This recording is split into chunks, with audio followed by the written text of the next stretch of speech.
I'm sure if you've played Magic for long enough, you've attended a draft, and I'm sure on more than one occasion you've drafted some cards that do something along these lines. Pay 1, tap target creature. It may have even won you the game, but when the high of winning the draft has wore off, now the powerhouse card you drafted goes into the bulk bin, never to be seen again because tapping a creature in EDH is lame.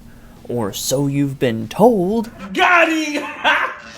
Welcome to the tip-tapping tappiest best EDH budget deck for all of your toe-tapping draft decks. Rhoda, Geist Avenger, and Timin, Youthful Geist will be leading this Taptastic deck. But before we get into the deck tech, make sure to comment and subscribe. It goes really far to supporting the channel. With that out of the way, let's get into it. This deck wants to take advantage of tapping down opponent's creatures, growing our commander, and getting damage through, which we can use to our advantage with Goad running rampant in the format, both tapping potential creatures coming at us or using those creatures to push damage through to our opponents. Let's start with one of our commanders. Rhoda, Geist Avenger, is a 1 white, 3 generic, 3/3 human soldier with vigilance that says whenever a creature an opponent controls becomes tapped, if it isn't being declared as an attacker, put a +1/+1 counter on Rhoda, Geist Avenger. So Rhoda wants to be tapping creatures. What does Timin want? Timin, Youthful Geist, is a 1 blue 4 generic for a 3/4 spirit with flying that says at the beginning of each combat step, tap up to 1 target creature. Aha, now you see why they pair together. Now the main focus of this deck is Rhoda. It's not that Timin isn't good, he's just not the best way to tap stuff down. That's what the rest of the deck is for.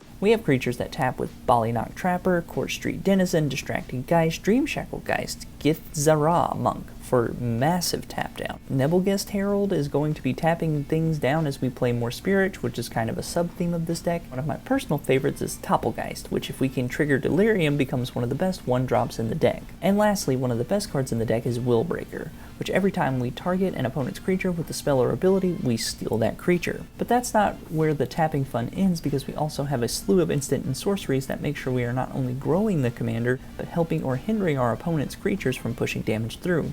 We have such gems as Blinding Light, which will tap down all non-white creatures, so one of our commanders will be unaffected by this. Bond of Discipline, Cone of Cold, which if we roll well enough is a potent tap ability. Sleep, Regnus Sanction, Bluster Squall, aka budget very worse Cyclonic Rift, Deluge, Downpour, Thoughtweft Gambit, Gridlock, Icy Blast, a fantastic card in this deck because of how easy it is to trigger the Ferocious ability and keep them tapped for an extra turn. Aether Shockwave, funnily enough, though it would tap down our main commander, synergizes well with the rest of the deck. Lastly, we have a few artifacts and enchantments that also tap down more creatures and mesh well with the deck overall. Great Sword of Tyr costs 2 mana to play and 1 white mana to equip, and it says whenever equipped creature attacks, put a 1/1 counter on it and tap up to 1 target creature defending player controls. So now we're putting 2 counters onto Rhoda, making it even stronger, making it a kill faster. Plumes of Peace works great as pseudo removal, but it really shines with its forecast cost being able to tap down creatures repeatedly. Citadel Siege,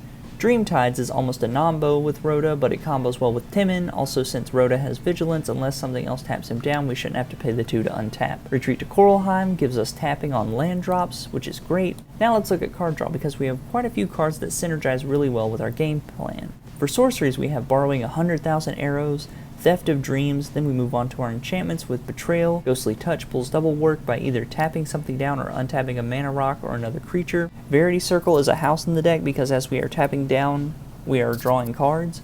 Reconnaissance Mission and a Mysterious Tome lets us both draw cards and tap down a creature. Lastly, let's go over some of the spirit synergies we talked about earlier. Spirit Bonds lets us double up on the spirits and works as a protection for our commander. Haunted Library will help us get even more creatures out of our opponent's creatures dying. Well, that's the deck. Let me know what you guys think, and if you want to see more, check out other videos on the channel.